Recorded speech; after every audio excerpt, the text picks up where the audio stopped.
Hello, ఇది evening vlog అండి. మా వాడికి పాప్కార్న్ అంటే చాలా ఇష్టం. వీడియో చూసేయండి వాడు ఎట్లా చెప్తున్నాడు. ఏం కావాలి నాని? ఏం కావాలి నీకు? పాప్కార్న్ కావాలా? ఓకే. అయితే కుక్కర్ పెట్టేసాను. 2 ప్యాకెట్స్ అని వేసేసాను. జస్ట్ 2 మినిట్స్లో మన పాప్కార్న్ రెడీ అయిపోతుంది. పిల్లలకి ఇన్స్టాంట్ స్నాక్ అనమాట ఈ పాప్కార్న్. అండ్ ఇప్పుడు ఈవినింగ్ మాకు డిన్నర్ వచ్చేసి కుడుములు అనమాట. దానికి పచ్చి కొబ్బరి బయట పెట్టాను. ఇదైతే మా అత్తయ్యనే చేస్తుంది కుడుములు.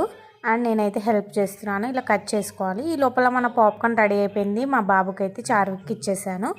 ఈ కుడుములు ఇలా కట్ చేసుకొని ఇందులోకి మనకు ఒక మిక్స్చర్ ఉంటుంది. మిక్సీ జార్లో కొబ్బరి, పచ్చిమిర్చి అండ్ ఆనియన్ పేస్ట్ చేసుకొని పోసి పెట్టుకొని ఇందులో పోస్లో కొంచెం మనము